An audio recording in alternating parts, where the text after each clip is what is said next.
can you also give some of our listeners one or two other tangible things? So my listeners definitely want to know, like, what can I do today or what can I do tomorrow in order to start this process? And then they can pick up the book and learn everything else that they need to know. For sure. But what are one or two things that they can start with tomorrow? Yeah, love it. So on the moments where you do hear those limiting beliefs or limitation, we call them brain breaks, but the moment you hear them, we call it flipping the switch. So for your brain, if you do nothing with it, it strengthens it. Just know that. Okay. Like if I think the thought, no one's going to listen to me, and I do nothing with it, now that's gotten stronger going back into my subconscious. So get a little bit irie, get a little bit irritated, like not on my watch, get a little bit like, sassy about it and flip the switch. Okay. So if I'm thinking the thought, I don't want, or nobody will listen to me, what is the truth I actually want to believe about that? Okay. And so that there's a deeper process that we take you through, but this process is in the moment. Because sometimes you're in a place where you can't go do a 4-step process. You're like on stage or you're, about to go into a podcast or whatever the case may be. So ask yourself the question, what do I want to be true? Okay. And then practice that. So 5 times real quick practice. So for me in that moment with the podcast, I'd say I have amazing value. I bring value to my community every single day. And I just repeated it. It's not affirmations. It's really working the truth in opposition to what is hardwired already. And what that does, without getting too sciencey, is it disrupts the glucose that has it on autopilot. And it almost like puts it in a state of, wait, maybe this isn't true. And so we think, oh, that can't possibly be enough to disrupt that subconscious pattern. Well, enough times it absolutely is. And so I call it flip the switch. Don't let one of those negative thoughts remain. Kind of be that guard or that vigilance behind that. And then a second, we really have 3 steps that we take people through within the 67-day year method. We call it clarify, erase, and automate. Erase, we talked about kind of getting rid of those limitations. Automate is how we get them through a brain prime to be on autopilot. But clarify is one of those areas where a lot of times in business, especially business owners, we're kind of just doing the next, right? Okay, I got to this level. Now I need to get this level. Like sometimes we don't slow down to say, what is the thing I really want?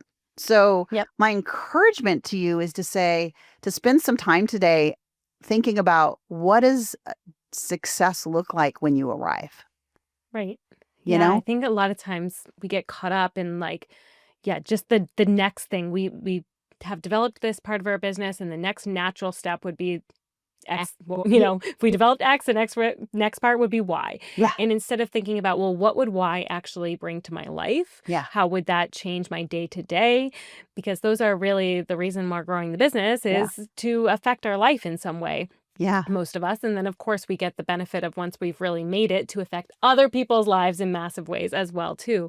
But I think, and I've gotten caught in that trap where I'm like, well, I already have this, so now I'm going to do this. And I hired somebody to take on this step, so now I'm going to take on this whole other big thing. And it's like, why? Why don't you just sit back for a minute and enjoy the fact that you don't have to do all that work? Yeah.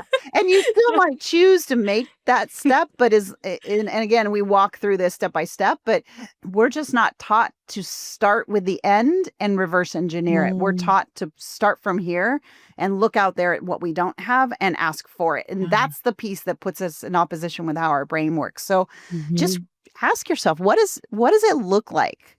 Doesn't need to be about money. It can be, but like when I arrive at whatever number is in your head, what's happening in your life? And some of the things when I do this work with my 6 and 7 and 8-figure entrepreneurs, some of them, they could be doing those things now, but they haven't given themselves permission because they're still in the hunt for the thing. And so I would definitely do that. And then whatever your big goal is, like if it's to get to 7 figures, if it's to get to 8, if it's to sell the company, whatever it is, start practicing saying that in the language that your brain can receive. So if I say, I want $1 million, I have just literally put my brain in opposition to me. But if I say, and it seems simple, people ask, is this affirmation, Shannon? No. This is like giving the brain the language of certainty. So if it's, I'm at 7 figures, because I know what 7 figures or 8 figures or 9 figures looks like to me, success is done, I can picture it. Yeah. So when I That say makes sense. I'm at 8 figures in my business, I know I'm not at 8 figures yet. We're very close, but I'm not there yet. But here's what I do know. I can see it in my mind because I know what that looks like already. And so Yeah. when I say to myself out loud, preferably, when I say to myself, Mhm. I have an 8-figure business impacting thousands of people's lives. I Mhm. can see my daughter and where she is. I Mm. can see my Mm. son at the school that he's at. I can see the place that I'd be spending my time. I can see the stages because I've done that Yeah. work. So it's not It's affirmation, almost but it's really giving yourself the same language that your brain Mhm. needs in order to start to draw it to you. Mhm. It's like Yeah. you embody that person Yeah. now, Now. right? You Yeah. like you climb into that shell. Yeah, climb into that Yeah. shell and practice it. A lot of people think it's like accidental. It's like, no, your Mhm. brain just needs to practice it enough times where now it starts bringing those opportunities to you. Mm. You stop That makes blocking sense. them, to be honest. That Yeah. that makes sense. Thank you for watching this short clip. To watch or listen to this episode in its entirety, view the description below. See you next time.